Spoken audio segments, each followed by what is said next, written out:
What's it been like with the guys just rebounding from that? Man, they were great. Obviously, Wednesday night was bad, but had the guys around through the arena, through Souk up all day Thursday. Met with a couple of the guys individually, 4 or 5 of the guys. They actually did some really good things yesterday. That was really cool to see. Tyrese did a great job. Guys were kind of gotten extra shots, got together, did some things, while I was getting prepped for film and different things. And so that was great to see. And watch tape on Kansas, the defensive end, worked some things and 5-on-0, and then watched, kind of flip the script to Oklahoma and went over personnel and now ready to get going today. What were they doing that was cool? Like, was it just getting shots up, or was it something else that they were doing? I think just took some ownership. Tyrese took some ownership to get some guys, get everybody together to kind of review our actions, the pace we need to play with, the ball movement we need to have, the cutting that we need to do, and just be, kind of them taking the step to do that on their own. I thought was huge, and so when I got down there, just kind of watched for a little bit, and it was great to see. But what it shows you that our character's good. They got great belief. We got to play better. We got to play better for longer stretches, and whether that means trying to go deeper in our bench to keep guys fresher, we got to do that. What's Oklahoma? They're good. I mean, they're playing really well. They go on the road, beat Texas double figures, and really kind of lead. I've seen most of the game. I've been watching different games and edits on them, but. And then beat K-State. They're 2-0, 11-3. Obviously, I love Coach Kruger. He's one of my favorite in the business.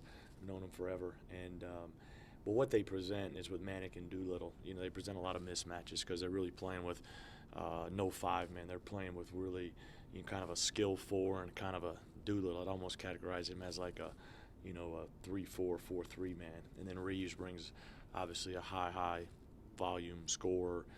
Shooter, into the equation as well. But offensively, we got to be really dialed into personnel. It's a huge personnel game for us. What does that mean for your lineups? Because they're going to be, like you said, they're going to play a lot smaller than where Kansas maybe started 2 bigs. Yeah, I mean we're we're starting to get used to playing small. We'll play small at times. We'll change defenses a lot. Try to keep them off balance. And then at the end of the day, we've got to make sure we have our matchups and we really know personnel and we're really in gaps and helping against dribble drives and we got to finish plays so only get one shot. But like I said, it's a big personnel game that we've got to understand each guy how they need to guard. In that vein, what could Zion bring?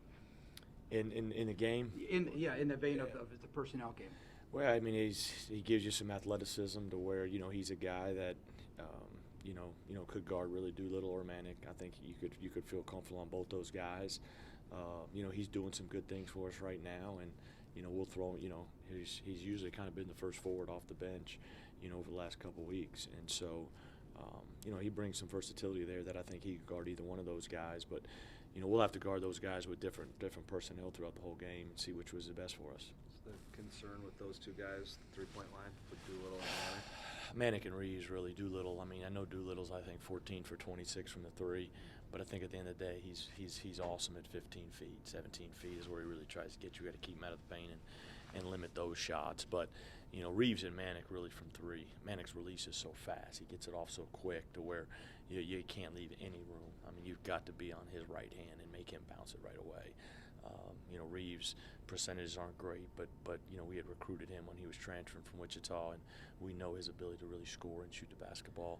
And then, Doolittle, like I said, you can't give him open threes off their high ball screen and different things like that. We got to get out and contest. But I think at the end of the day, Doolittle really wants to get to 15, 17 feet. Kansas is obviously elite defensively, and what they do, other teams probably can't copy. Yeah. But was there anything that they did to bottle up Tyrese that you think other teams might try to take from? Yeah, I mean, a little bit. I mean, it's kind of funny, I usually listen to press conferences just to hear what people said and, kind of go forward for me, things to think about. They kind of said, abandon, first 10 minutes, and then they said, screw this. We got to do this. And so what that does, 2 things. It knows, hey, when we run our stuff the right way with good action, good pace, we're going to get good things. But also, too, is when we start getting bottled up, Tyrese bottled up, we've got to do different things with Tyrese. We got to move him around a little bit and get the ball back to him. get him in the middle of the floor, and try to keep the floor a little bit more spaced. And then we got to make better decisions, though, too. I mean, they did it. They're elite defensively, but when you go back and watch the film, me and Tyrese watched a lot of the film yesterday morning to show the open spots to where if they are going to play us like that. And then we got to make sure. I mean, we were 0 for 9 in wide open threes. You know, you make 4 for 9, it's a different. I mean, we're 0 for 9 in wide open threes, and so we got to make those because they're good shooters. Then you also heard Bill speculate that he thought Tyrese was probably not healthy. Was he right? Yeah, I think he's fine. I mean, he hadn't told me anything. I think he's fine. I mean, yeah, he's fine. I mean, they're physical. And they're longer. And so what I talked to Tyrese more is being more efficient in the pocket passes, or when they really tried to corral him. And I guess corral or really try to close in and flood to him. And they really brought 4 or 5 guys. I mean, really over. And just left the backside open. We got to do a better job. He's got to be more efficient. You know, his turnovers are more lack of detail turnovers than just pressure turnovers, and so we got to do a better job with the jump passes and take some of that away. He played a tough non-conference schedule, and you're in a part of the schedule right now where 3 of the 4 teams are rated. How does that wear on you? Wear on the team? I mean, that's the league. I mean, that's this level. I mean, that's what you sign up for. There's 2 or 3 games that you wish you could replay. You don't get a chance to do that. Our schedule it's been as good of a non-conference schedule as we've played since I've been here. But that's a credit to the success of the program over the last, so many years, and credit to those former players. And so that's why we played Michigan, Seton Hall twice, and Oregon State. I know they lost last night, but they've had they won at Colorado the other day, so obviously they're pretty good as well. And then you got Alabama, who's starting to find their groove, and then Iowa's having a great year, and Kansas, and you're on a road game conference, and it's the reality of this league. And so that's why you got to just play the next game. You got to learn and grow and teach and coach and work, but you can't worry about records. You just got to go play. And I feel good going in. We just got to play better defensively. We got to play tougher. We got to be, because we got it in us. You don't beat Seton Hall. Like I said, I'd use that as a game and shoot under 40% from the field and win by double figures if you don't have a little bit of grit and toughness to you. We got to just sustain it. You mentioned going deeper into your bench. I guess, what do you mean by that? Like 10 guys are playing. Yeah, just to where maybe shorter. If it's instead of keeping guys out there to 14, 13. Hey, man, maybe 16. I talked to them about that yesterday. Just to where, man, great energy, great pace, next man up. And then because we've got to do a better job. I mean, if you watch the tape, I mean, we're and Coach Self kind of talked about it. He said, West Virginia just presses you out. We'll kind of give you the 3. Now, we wanted to slide under ball screens on them to contain them and keep them out of the paint and stay out of rotation. But we still need to want to be into the ball and make people bounce it. We got to do a better job of being able to sustain that and be good in our rotations. Because when you watch the film and you throw the film up there and you ask 20 questions with your guys, they get 19 out of 20 right, and they get a 95. They get an A. We just got to get it over in the game instead of, we fire on Doak, and they get a dunk. But instead of being eyed up, we're outside the paint with 2 guys, and the next time we eye up, but we fire out, we rotate out of the trap wrong, so we give up an open 3.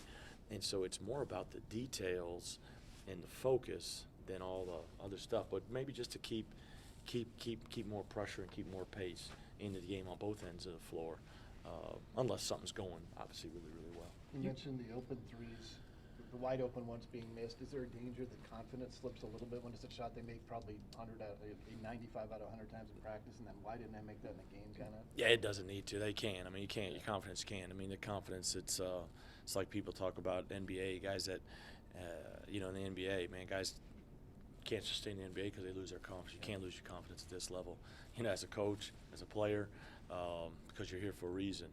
And so they got to, if they're open and they're good, man, I'm encouraging them to shoot it. We don't want quick shots, and then we don't need tough contested shots. I thought the ball just, the last 8 minutes, man, we just didn't move the ball. I mean, it got stuck, we got stagnant. We can't play like that. You've never been a change the lineup guy. I mean, drastically change the lineup. Are you leaning towards any of that? Because you said the other guys are going to have to play more minutes off the bench. Does this I mean, like Condit plays more minutes, Condit starts, I don't know. Yeah, there's a possibility. I may change something.